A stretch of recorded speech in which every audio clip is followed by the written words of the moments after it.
Hi guys, welcome back to my YouTube channel. My name is Melissa. If you're new here, welcome. If you're not, welcome back.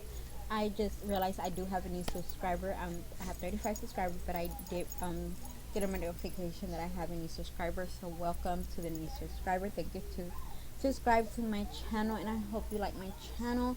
I talk about true crime, everything that has to do with true crime. And on Fridays I talk about missing children, and that's what I'm going to be talking about today. So if you're not subscribed to my channel, go ahead and hit that subscribe button. Also hit that bell so you could be notified every time I upload a video.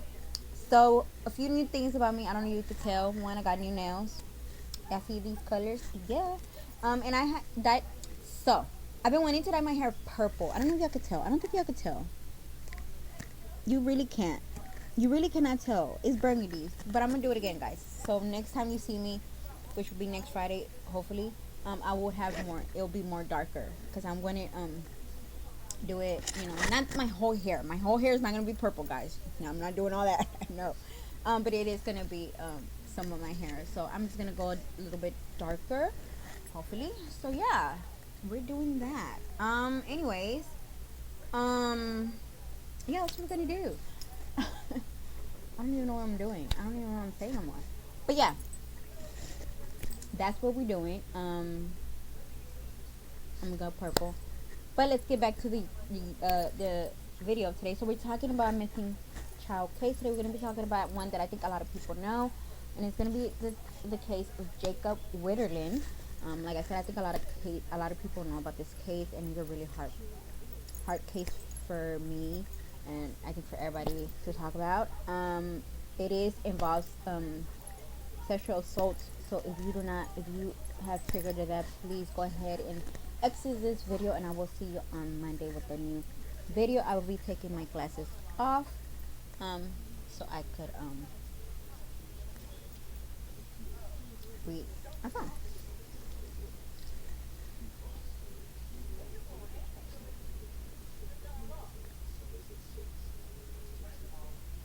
Okay, so Jacob Edwin Wetterling was born February the 17th of 1978, and he died October 22 of 1989. Was an American boy from uh, Street Joseph, Minnesota, who was kidnapped from his hometown and murdered on October 22nd of 1989 at the age of 11. His abduction remained a mystery for nearly 27 years. On September 1st, 2016, the Minnesota Bureau of Criminal Investigation recovered human bones from a pasture near Pennsylvania, about 30 miles from the site of the abduction.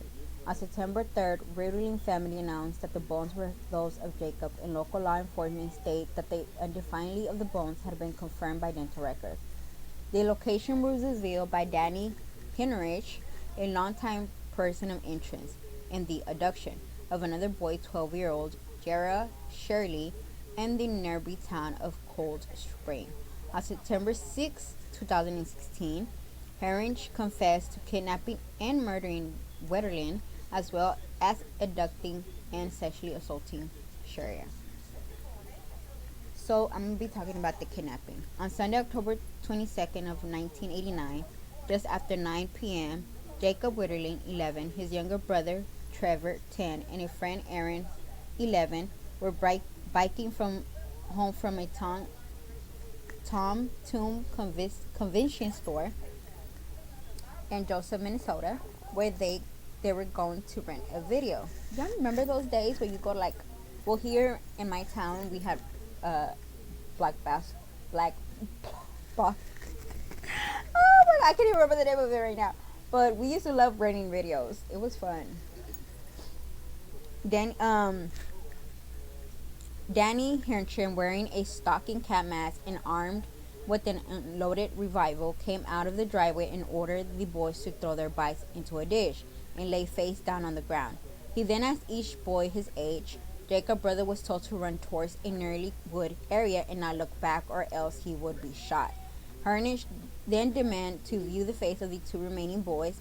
He picked Jacob and told Aaron to run away, threatening him as he had Jacob's brother. This was the last time Jacob was seen alive by anyone other than his captor. So now we're going to be talking about the investigation. On January 13 of 1989, roughly 9 months before the Wetterling abduction, 12-year-old Jara Shirley was kidnapped, sexually assaulted, and physically threatened by unknown adult men. The victim's statement given on that night showed that the modus operandi was similar to that of the Wetterling case. The predator, who was later defined as Hernish, used a gun and upon releasing the boys, told him to run and not look back, or else he would be shot. The accident occurred 10 miles from where he would later stop Wetterling brothers and their friend. Person of interest: in May 2014, investigators confirmed that they were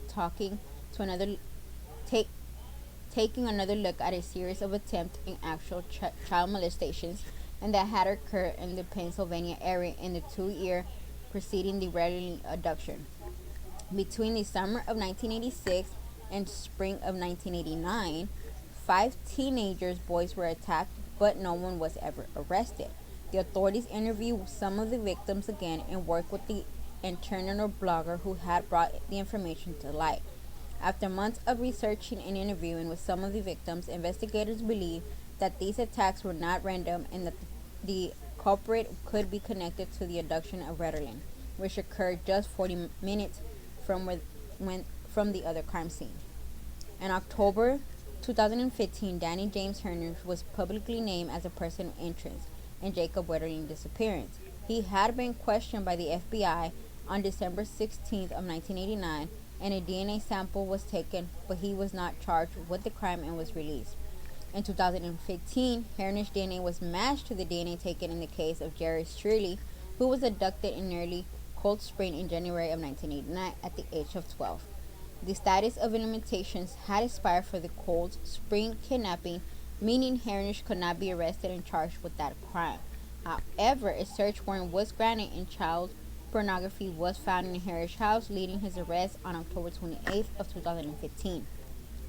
Hernish decided to cooperate with authorities as part of a plea bargain, and on September 1st, 2016, lead investigated to the burial site. Jacob's clothing and human remains were underneath from a pasture near Pennsylvania, about 30 miles away from the Wetterling home and the abduction site, and short distance from where Hernish was living in 1989.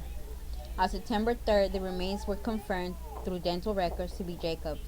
His mother, Patty Wetterling, told television station K11, KARE11, local NBC affiliate, that the remains were found in need, and she said, "All I could confirm is that Jacob had been found and our hearts are broken. I'm not responding to any media yet as I have no words." In the plea agreement, Hernish agreed to plead guilty to one count of 25 federal child pornography charges brought against him, in addition to revealing the location of the body. And plead guilty, he also agreed to testify as the details of Wetterling crime as hearing before Judge John Turney of the United States District Court for the District of Minnesota. Hernish testified that he kidnapped and handcuffed the boy, drove him to the gravel pit near Pennsylvania, molested him, killed him, and buried his body. Hernish said that he was able to avoid police that night by listening to a police scanner. He said that he came back to the site a year later and moved the body after noticing that the Wetterling jacket has become exposed. During the court hearing, Hernish also admitted to kidnapping and sexually assaulting Jerry Shirley earlier that year. In exchange for Hernish's plea, the prosecutor agreed not to charge him for Wetterling murder. Oh no.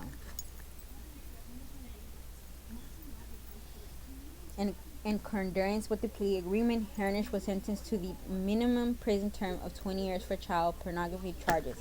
In addition to the plea deal, which allowed state authorities to seek his silver commitment as sexual predator at the end of his federal prison term, which could prevent him from ever going free, and sentencing Hernish to Judge Kerman said, "We won't pretend that this crime and sentence is about child pornography. It's also about changing the lives of so many children and parents who prayed for Jacob's return and also feared you coming out of the dark. Every child knows the story of Jacob Wetterling. You stole the innocence of the children in a small town and the citizen of Minnesota and beyond."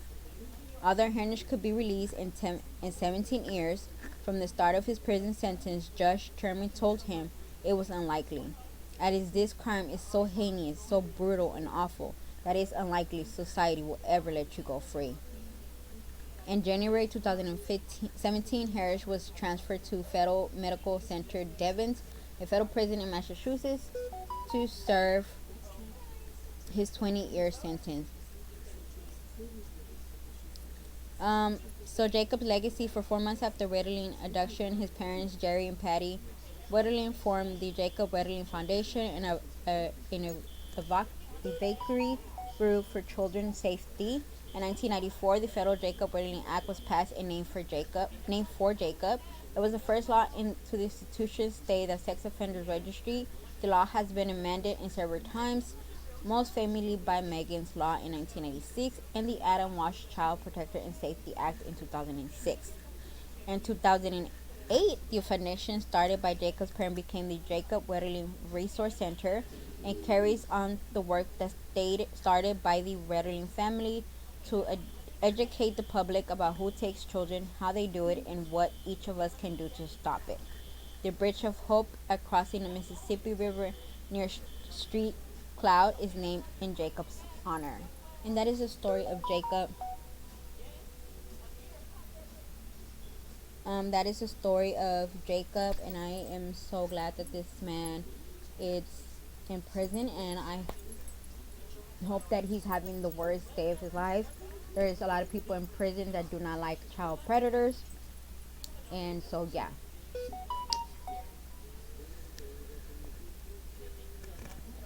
I I'm sorry guys, I'm looking at my phone. Um, but yeah, I hope he's living his worst life in prison, and I hope that he lives his worst life every single day, and I hope he's getting beat up by every other prisoner who do not like child predators, because like I said, child molesters, prisoners do not do that. They don't like that. um, I like that his parents are doing something to change the way, and teaching other parents and other kids how to be safe out there, because you just never know. I will see y'all Monday, guys, with a new case. I am so happy that I got a new subscriber, and I hope I get more subscriber. Love y'all.